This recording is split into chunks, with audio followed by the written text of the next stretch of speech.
So I was on Instagram the other day and I saw someone talking about their longtail cast on, and it occurred to me that I have not used a longtail cast on in over 10 years. And I'm going to tell you why and what I do instead and how that helps me.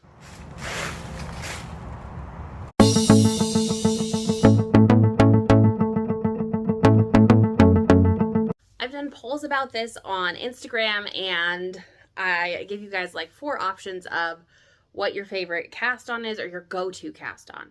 Longtail, German twisted, cable cast on, something else. And notoriously, everyone always says longtail. That is the overwhelming majority. And that's always surprising to me because I haven't used it in so long, and I know that everyone is not like me, but it just still surprises me. So I'm going to tell you a little bit of a backstory about this. So I taught myself to knit out of a book when I was 12. It was called How to Knit for Dummies, and the longtail cast on was in it. So I perfected the pretzel and I learned how to do it, and I knew how to do it. And that was what I used for the first couple of years. So then I joined a knitting group and I got more involved in the community, and I was preparing to make my first top thing. It was a lace vest swimsuit cover up thing, and it was from the top down, or the top bottom up, and I cast it on, and my friend was helping me, and she had my cast on in her hand, and it was like the biggest cast on I'd ever done. It was like hundreds of stitches, and she picks it up and she's trying to help me get started, and she goes, "I can't move your cast on stitches." And I go, "Oh yeah, I'm sorry. That's kind of an issue that we have a lot." And she said, "Well, it's time to learn a new cast on." And I was like, "Wait, what?" And then she starts pulling out all of my stitches, and I am horrified because it took me so long to cast them on and calculate the right yardage for the tail and all of these things. I think I had cast it on multiple times at that point, and I was horrified. I'm like, "What are you doing?" And she's like, "We're not doing this anymore. Your cast on is way too tight. You are clearly a tight knitter, so we are going to learn a new method." And I said, "Okay." I was a little bit still very timid, and why she was tearing this out, I had no idea.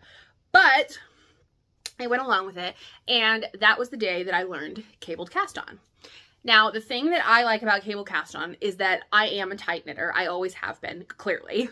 And I can make it tight, but also with the way that it is done, I can only make it so tight. Therefore, it is even and consistent without being so tight that I can't move the stitches. So, let me show you how to do the cable cast. Okay, so this is some blue sparkle yarn from Allie at Road Trip Sock Yarn. This is inspired by Portland, Oregon, so it makes it perfect for me. And these are some of my new favorite needles. These are the Clover Takayumi Pros. They are new and they swivel, and that makes me just really happy. So the first thing we're going to do for a cable cast on is we're going to make a slip knot and put it on our needle. And then we are going to go into the first stitch as if we were going to knit.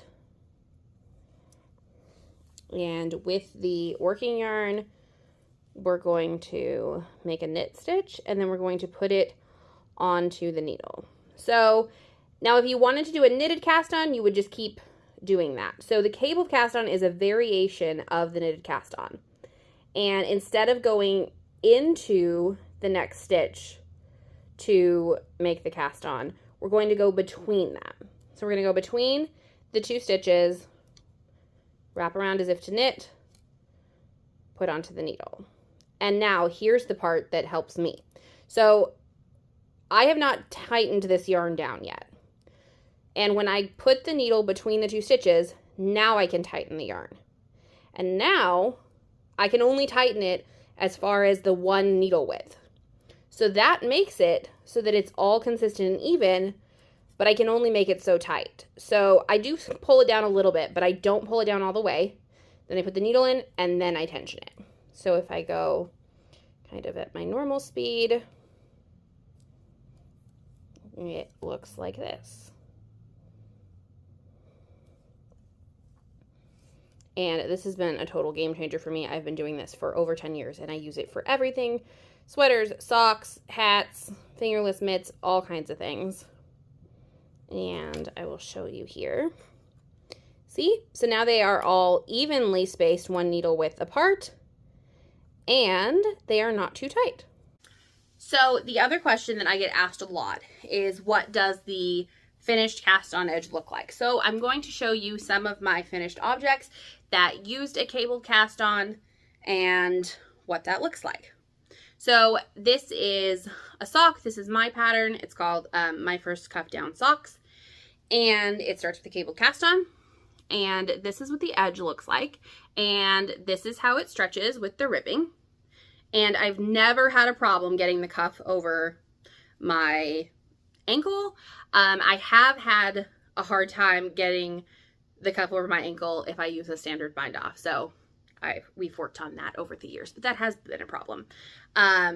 This is neon yarn from a yarn dryer that doesn't dye anymore, in case you were wondering. But it works great for cuff down socks, and that is my favorite cast on method for that. So this is my heart warmer cowl, and this is the cable cast on edge here. And see how it stretches, but it also holds its shape really well. So when I'm holding it like this, it kind of has its shape. One thing I get asked a lot though is there a bind off that matches it? So this is not a huge concern for me personally. I don't tend to pay that close of attention to the details, but I know that it matters for a lot of you. So I'll show you a couple of examples. So this is the cable cast on. I was trying a Russian bind off for this, but I will show you the difference. The cable cast on has a pretty closed kind of loopy edge, and this Russian bind off kind of formed more V's, and there's not so many V's on the cabled cast on. But this is my Just Keep Swimming cowl, and this is the cabled cast on edge, and it's structured but also stretchy, and it doesn't pull in. And then this is the Icelandic bind off edge.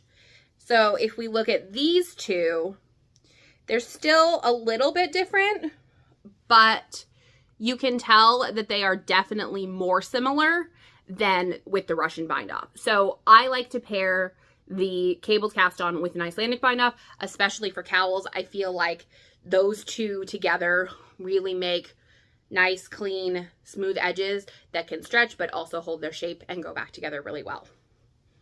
And last, I will show you, this is my Aket tank top, and it was knit from the bottom up.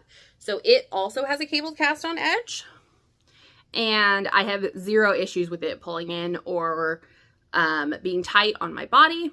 And this has a seed stitch, and I really love the way that when you start with seed stitch for a border or something, cable cast on looks. It just wraps up that edge so nicely with seed stitch, and I think that it just looks amazing. So that is one of my favorite things. So anyway, that is a little bit about what I do instead of using long tail cast on. If you have any questions, obviously let me know. And I super respect if you used long tail cast on, that's totally up to you, but it just has never worked for me. And I just tend to choke all of my stitches to death, and that's okay. We find workarounds. So I hope you enjoyed learning about that. And remember to like this video and subscribe to my channel, and I will talk to you soon.